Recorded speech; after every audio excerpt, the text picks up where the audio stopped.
इसके लिए अभी थोड़ा जल्दी है। मुझे अभी तक नौकरी नहीं मिली है। ओह, तुम्हें अंदर आना चाहिए, मैंने जवाब दिया और उसे मुस्कुराते हुए अंदर आने का इशारा किया। आंटी जेन एक बैग लेकर अंदर आईं और अंदर जाते समय उन्होंने मेरा हाथ थपथपाया।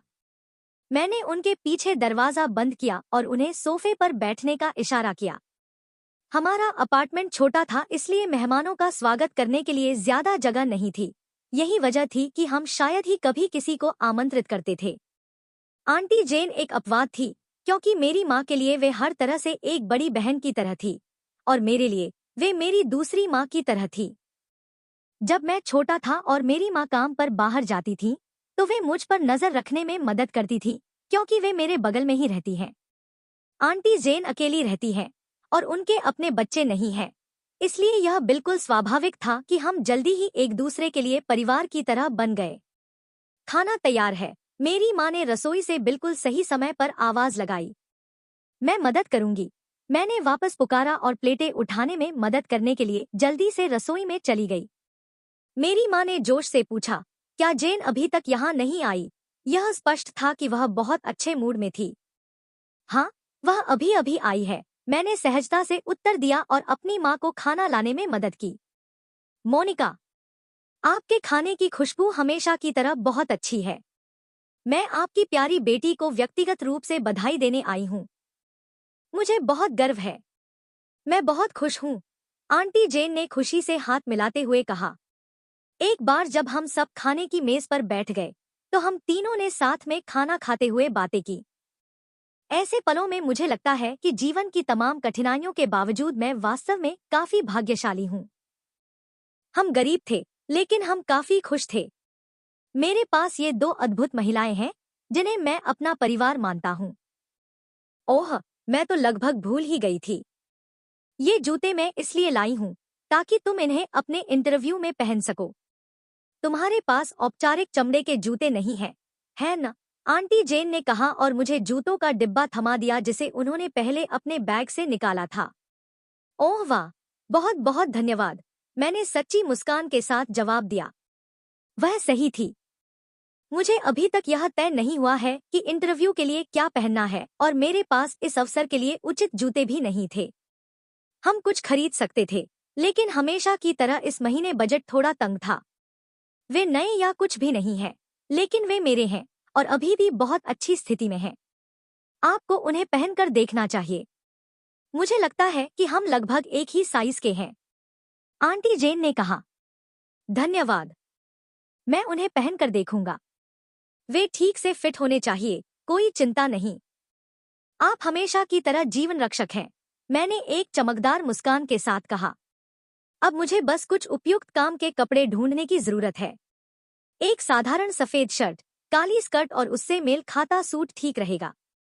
ईमानदारी से कहूँ तो जब से मुझे इंटरव्यू की खबर मिली थी, मैं इस बात से बहुत खुश था कि इस सब का तनाव मुझ पर हावी नहीं हुआ। हालांकि अब जब कुछ समय बीत चुका था, तो मुझे एहसास हुआ कि इंटरव्यू की तैयारी के लिए मुझे कई काम करने थे।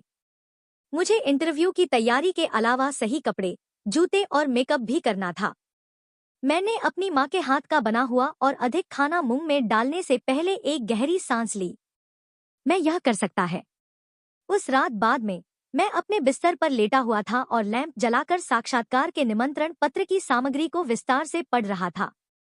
रात बहुत देर से नहीं हुई थी, लेकिन मेरी माँ पहले ही कमरे के दूसरी तरफ अपने बिस्तर पर सो चुकी थी। कल उनके लिए एक और कामकाजी दिन था और सुबह जल्दी उठना आम बात थी। मैंने जितना संभव हो सके चुप रहने की कोशिश की ताकि उनकी बहुत जरूरी नींद में खलल न पड़े। निमंत्रण पत्र को अपने हाथों में कसकर पकड़े हुए मैंने खुद से दोहराया कि यह वास्तव में हो रहा है। जिस अवसर के लिए मैंने इतनी मेहनत की थी, वह मेरे सामने है। अगर मुझे यह नौकरी मिल जाए, तो मैं अपनी माँ को बेहतर जीवन दे सकता हूँ। उम्मीद है कि ऐसा जीवन जहाँ वह सेवानिवृत्त हो सके और इतनी मेहनत करना बंद कर सके। यह स्पष्ट है कि मेरे लिए यहाँ तक पहुँचने का रास्ता आसान नहीं था। चूंकि हम गरीब थे, इसलिए मुझे जीवन में सामान्य रूप से अतिरिक्त मेहनत करनी पड़ी। मुझे पता था कि हम स्कूल की फीस और स्कूल जाने से जुड़े अन्य खर्चों को वहन नहीं कर सकते थे, जिसका मतलब था कि मेरे पास एकमात्र विकल्प था कि मैं कड़ी मेहनत करूं ताकि मैं छात्रवृत्ति प्राप्त कर सकूं। मैं स्कूल के दौरान छात्रवृत्ति प्राप्त करने वाला छात्र था। छात्रवृत्ति प्राप्त छात्र होने का मतलब था कि मुझे अपने ग्रेड बनाए रखने थे और शिक्षकों की मदद करने के लिए स्कूल के लिए भी काम करना था। मैंने अपनी मां पर बोझ कम करने के लिए स्वेच्छा से यह सब किया। उम्मीद है कि एक दिन मेरे प्रयास फल देंगे और मुझे एक आशाजनक करियर की ओर ले जाएंगे। स्कूल के दौरान मेरे पास रोमांस के लिए बिल्कुल भी समय नहीं था क्योंकि मेरे अन्य दोस्तों के विपरीत मुझे अपना खर्च चलाने के लिए कई पार्ट टाइम जॉब करनी पड़ती थी।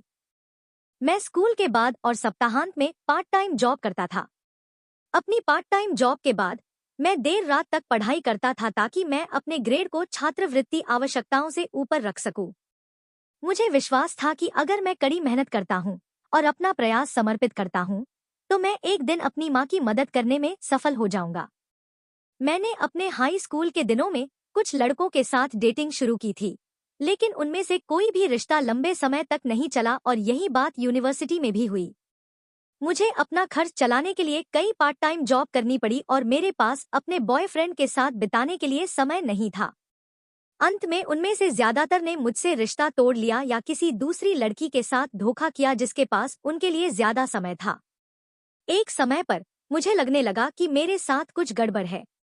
मैं किसी लड़के को अपने साथ नहीं रख सकती और मुझे लगता है कि मेरी पारिवारिक स्थिति ने इस मोर्चे पर वास्तव में मेरी मदद नहीं की।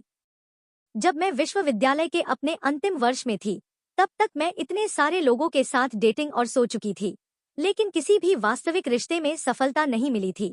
इसलिए मैंने अंततः अपने लिए सही आदमी खोजने का विचार पूरी तरह से छोड़ दिया। शायद ऐसा इसलिए था क्योंकि मैंने कभी भी उन रिश्तों पर अपना पूरा ध्यान केंद्रित करने का प्रयास या इरादा नहीं किया, जिसके कारण यह विफल हो गया। हालांकि मैं इसमें मदद नहीं कर सकती थी। मुझे अपनी पढ़ाई और अपने परिवार की वित्तीय स्थिरता को पहले रखने की जरूरत थी, इसलिए जब तक मुझे पूर्णकालिक नौकरी नहीं मिल जाती, तब तक मुझे अपने प्रेम जीवन को पीछे रखना पड़ा। मुझे पता ही नहीं चला कि मैं कब गहरी और स्वप्नहीन नींद में सो गया। जब मैंने फिर से अपनी आंखें खोलीं, तो सुबह हो चुकी थी। अपनी मां के बिस्तर की ओर देखा तो पाया कि वह खाली था, जिसका मतलब था कि मेरी मां पहले ही काम पर जा चुकी थी। मैंने अपने गालों पर हाथ की हथेलियों से थपकी देने से पहले अपने शरीर को फैलाया और जम्हाई ली। ध्यान लगाओ, रीना। आज का दिन है जब मैं अपनी नौकरी के लिए इंटरव्यू के लिए सही सूट, स्कर्ट और ब्लाउज की तलाश में सेकंड हैंड स्टोर्स में जाऊंगी। हालांकि आमंत्रण पत्र इंटरव्यू के लिए था, लेकिन प्रक्रिया की पहली स्क्रीनिंग एक लिखित परीक्षा थी। मुझे इसे पास करना ही होगा, चाहे कुछ भी हो। फिर भी उचित व्यावसायिक कपड़े पहनना जरूरी था क्योंकि साक्षात्कार लिखित परीक्षा के ठीक बाद था। मैंने जल्दी से स्नान किया, कपड़े पहने और पास के शॉपिंग जिले की ओर चल पड़ा। यह सप्ताहांत था, इसलिए शॉपिंग स्ट्रीट व्यस्त और लोगों से भरी हुई थी। मैं जल्दी से उस सेकेंड हैंड कपड़ों की दुकान की ओर चल पड़ा जो मेरे दिमाग में थी। मैं मालिक को जानता था और इस दुकान से पहले भी कपड़े खरीद चुका हूँ, इसलिए उम्मीद है कि वह मुझे मेरी जरूरत की चीजें ढूंढने में मदद कर सकती है और मुझे थोड़ी छूट दे सकती है। अरे रीना, क्या हाल है? आज कुछ खास चाहिए? दुकान चलाने वाली आंटी ने मुझसे खुश होकर पूछा। यह देखकर आश्चर्य हुआ कि वह अपनी उम्र में इतनी ऊर्जा से कैसे भरी हुई है। हाँ, दरअसल मेरा एक इंटरव्यू आने वाला है, इसलिए अगर मुझे सूट और स्कर्ट मिल जाए तो बहुत अच्छा रहेगा। एक सफेद शर्ट, मैंने मुस्कुराते हुए जवाब दिया।